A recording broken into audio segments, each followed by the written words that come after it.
Hello Flexi friends, Amy here, and I'm joined by my lovely assistant, Pelvis Presley, who I have slightly disassembled to show today what our hip and thigh bones should be doing in our straddles and middle splits.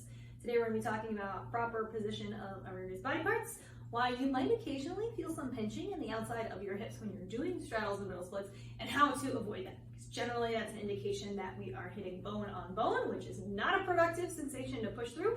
We want to make sure when we're stretching, we are stretching our muscles and our soft tissue. So without further ado, let's dive in. When we're talking about bony structures, it's important to understand that this can vary quite a lot individual to individual, and that's why flexibility, one of the reasons flexibility can vary quite a bit individual to individual, especially when it comes to middle splits, because we have lots of variation within the hip bones themselves, particularly between males and females. Pelvises are typically shaped a teeny bit differently, but even among the sexes, there can be quite a bit of variation, particularly with the shape and size of the acetabulum, fancy word for the socket of the ball and socket joint of our hip. For folks who have a shallower hip socket, it's a little bit easier to get a bit more of a range of motion. Folks with a deeper hip socket, make it a little bit harder to get larger ranges of motion. When we're talking about our thigh bone, this here is our femur, nice beady bone up top. We've got the shaft of our bone, but the parts that we really want to talk about today are the head, so that's the ball of the ball and socket joint, fits in very nicely, just like that. We've got the neck, which is what connects the head to the shaft. You can also see we have this giant big bony nub on top. This is the greater trochanter. Lots of muscles attached to this. That's why it's so big. That's what helps us rotate our thigh, move our leg around, do all sorts of important stuff. It's very essential to function.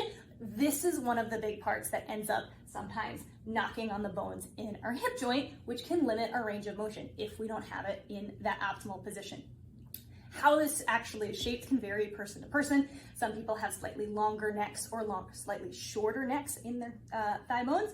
Some people, this angle between, the head and basically the shaft can be slightly different. So that is a condition if it's a little bit more angled, meaning when we've got our leg in here, this greater trochanter is kind of sticking out to the side a little bit more. That's called coxa vara. And for those particular individuals, you're gonna get that bone on bone hitting a little bit sooner. Some people have the opposite situation where they've got a bit of a greater angle between where that neck connects to the thigh bone. That's coxa valga. They have a larger range of motion in their hips than most people.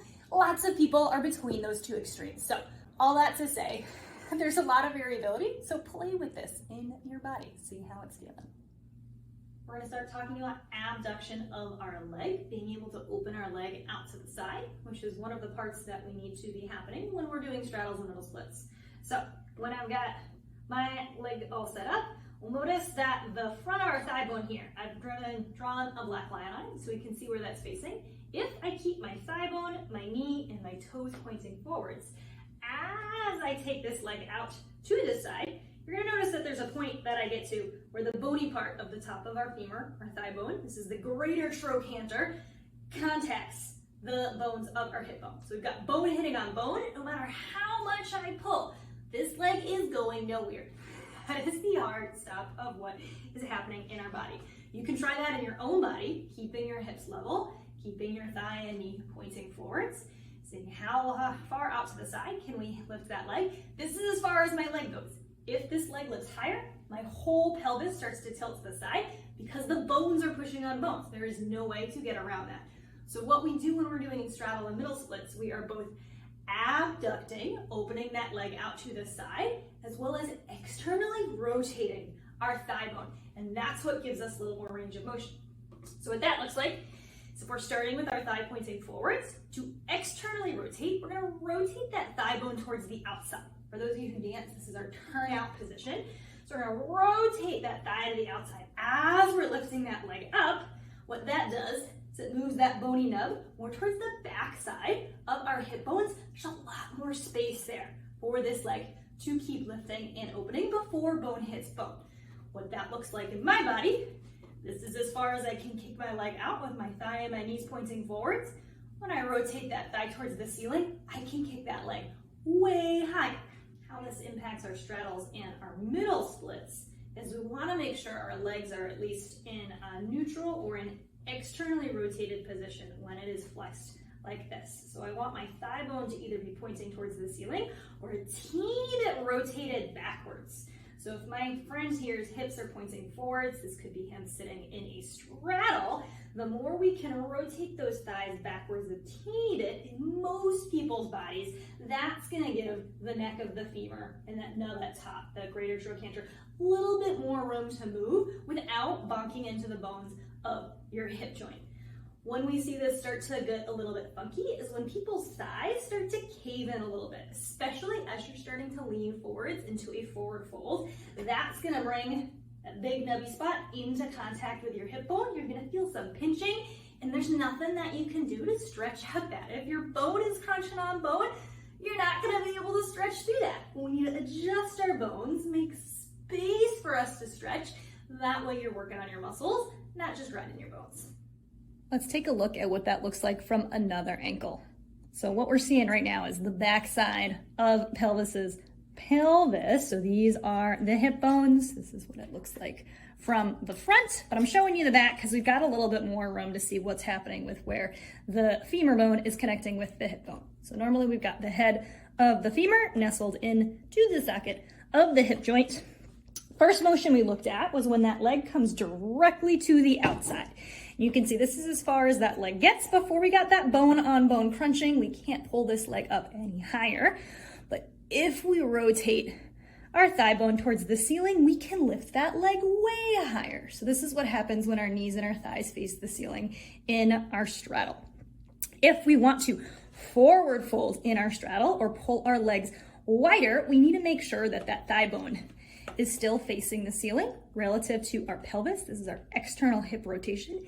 If that thigh starts to rotate forwards or open those legs wide, that's where we get that bone crunching on bone. If we keep rotating it backwards, look how much more space we have here to open those legs and pull our legs even wider. If you're someone who has very tight hips, particularly tight hamstrings, and when you open your legs in your straddle, your low back is a little rounded and your pelvis is a little tucked like this position, that means our thighs, when they're rotated towards the ceiling, are actually internally rotated in relation to our pelvis. So if I had my thigh bones in a neutral position in relation to my hip bones, they're actually pointing backwards a teeny bit, because instead of having my pelvis parallel to the floor, it's tilted backwards. So we took that whole nice upright shape we had a moment ago, and if we've got tight hips, our pelvis is tilting backwards. So if we have our thighs rotated up towards the ceiling, that's internal rotation. That's that position where we've got these bones in the hip joint bonking against each other, a little less comfortable. So what does that mean? That means if you've got really tight hamstrings and if your pelvis is a little tucked, we have to adjust for that. We have to bring our pelvis back to a neutral position, or even potentially take it a teeny bit forwards into anterior pelvic tilt. What that would mean would be, instead of sitting here nice and slouchy with our tailbone tucked, we want to try to lift our tailbone. Take your hip bones, point them forwards. This is why when we do our straddle pancakes, our forward folds, we need our hips to rotate forwards as we forward fold. If our tailbone stays tucked and we're reaching forwards with our chest, that's going to give you that bone-on-bone sensation in your legs. If you cannot physically tilt your hips forwards because you've got tighter hamstrings, you can totally bend your knees here to make it a little bit easier to tilt, or you can sit on a yoga block. That's the most common modification I use with my students. Lifting our hips up makes this a teeny bit easier for our hamstrings. We're gonna tilt our hip bones forwards to get a little bit more space in that hip joint, to open our legs a little wider so we're feeling that stretch in our thighs, no more of that pinch in our hip joint.